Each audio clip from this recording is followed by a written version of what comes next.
పేరు సందీప్. లైంగిక దాడి కేసులో కొరియోగ్రాఫర్ జానీ మాస్టర్ ను నార్సింగి పోలీసులు కస్టడీలోకి తీసుకున్నారు.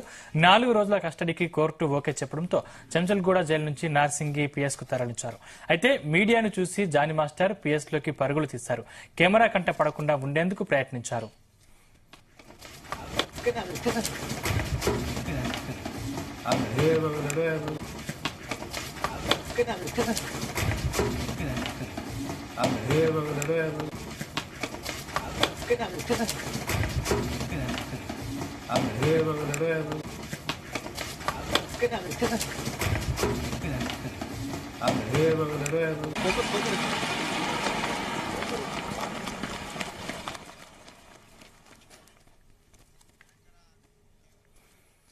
ఇంకా లైంగిక దాడి కేసులో కొరియోగ్రాఫర్ జానీ మాస్టర్ ను నార్సింగి పోలీసులు కస్టడీలోకి తీసుకున్నారు. 4 రోజుల కస్టడీకి కోర్టు ఓకే చెప్పడంతో చెంచల్గూడ జైలు నుంచి నార్సింగి పిఎస్ కు తరలించారు.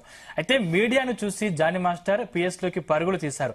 కెమెరా కంట పడకుండా ఉండేందుకు చాలా ప్రయత్నించారు. ఇదే అంశానికి సంబంధించిన మరింత పూర్తి సమాచారం మా క్రైమ్ బ్యూరో చీఫ్ రవితేజ అందిస్తారు. రవితేజ, రంగారెడ్డి జిల్లా కోర్టు ఇచ్చినటువంటి ఆదేశాల ప్రకారంగా 4 రోజుల పాటు కస్టడీ సందర్భంగా ఈ రోజు నార్సింగి పోలీసులు సాయంకాలం సమయంలో చెంచల్గూడ జైలు నుంచి జానీ మాస్టర్ అదుపులోకి తీసుకుని నేరుగా అక్కడి నుంచి నార్సింగి పోలీస్ స్టేషన్ కి తరలించడం జరిగింది.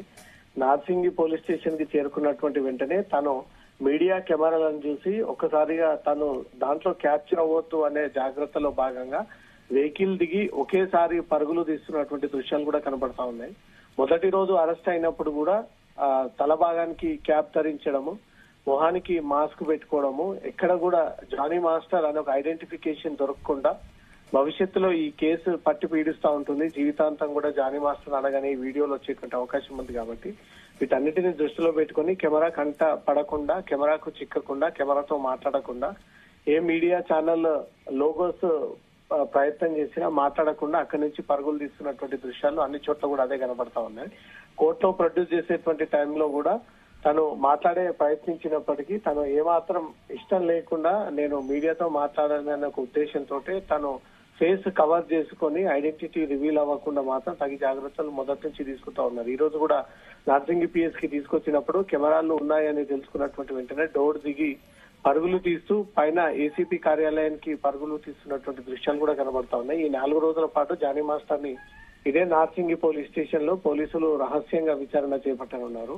ఈ 4 రోజుల పాటు ఈ అమ్మాయి ఏదైతే ప్రధానంగా లైంగిక వేధింపులకు దాల్పడ్డారు, అది ముంబైలో ఇటు హైదరాబాద్ లో అంటూ కూడా కొన్ని స్పెసిఫిక్ అంశాలని కంప్లైంట్ లో తీసుకొచ్చిందో అక్కడికి సీన్ రికన్స్ట్రక్షన్ లో భాగంగా పూర్తి ఆధారాలన్నీ కూడా సేకరించేటువంటి భాగంగా జానీ మాస్టర్ ని తీసుకొని నార్సింగి పోలీసులు ముంబై కూడా వెళ్లి అక్కడ ఏదైతే తను ప్రధానంగా ఆరోపణలు చేపడుతూ సినిమా వ్యాన్ లో లైంగిక వేధింపులకు పాల్పడ్డాడు, ఎవరు లేనప్పుడు జానీ మాస్టర్ తన భార్య హైదరాబాద్ లో ఉన్నటువంటి ఫ్లాట్ కు వచ్చి కూడా అనేక సార్లు మతం మార్చుకొని వివాహం చేసుకోవాలంటూ కూడా ఒత్తిడి చేసినటువంటి వివరాలన్నీ కూడా పోలీసులు సీన్ టు సీన్ రికన్స్ట్రక్షన్ చేసి ఆ వివరాలన్నీ కూడా నివేదిక తయారు చేసి ఈ 4 రోజుల పాటు విచారణ చేపట్టి ఈ 4 రోజుల్లో జానీ మాస్టర్ చెప్పినటువంటి ప్రతిదీ కూడా స్టేట్మెంట్ రూపంలో వాంగ్మూలం సేకరించి అవన్నీ కూడా నివేదిక రూపంలో నార్సింగి పోలీసులు కోర్టులో ప్రొడ్యూస్ చేయనున్నారు. ఇప్పటి నుంచి మొదలుకొని ఈ నెల 28 తారీఖు సాయంత్రం 4:30 వరకు జానీ మాస్టర్ ని విచారించాలి. ఏ థర్డ్ డిగ్రీ లాంటి ప్రయోగాలు చేపట్టకూడదు, న్యాయవాదుల సమక్షంలోనే ఈ విచారణ జరిపించాలి, అతనిపై ఎలాంటి బలవంతపు ప్రయోగాలు చేపట్టకూడదు అంటూ కూడా కొన్ని కండిషన్ తో కూడినటువంటి ఈ కస్టడీ కోర్టు ఆదేశాలు జారీ చేయడం జరిగింది. ఇటు పోలీసుల తరఫున న్యాయవాది కావచ్చు, జానీ మాస్టర్ తరఫున న్యాయవాది కావచ్చు, ఇద్దరి సమక్షంలోనే జానీ మాస్టర్ విచారణ జరిగించాలి. 4 రోజుల పాటు ఎలాంటి ఒత్తిళ్లకు తీసుకురావచ్చు, అతని పైన బల ప్రయోగాలు చేయకూడదు అంటూ కూడా కోర్టు ఆదేశించినటువంటి నేపథ్యంలో 4 రోజుల పాటు సాఫ్ట్ గానే అతన్ని విచారించి అతను చెప్పేటువంటి ప్రతిదీ కూడా స్టేట్మెంట్ రికార్డ్ చేసుకునేటువంటి ఆలోచనలో ఉన్నారు.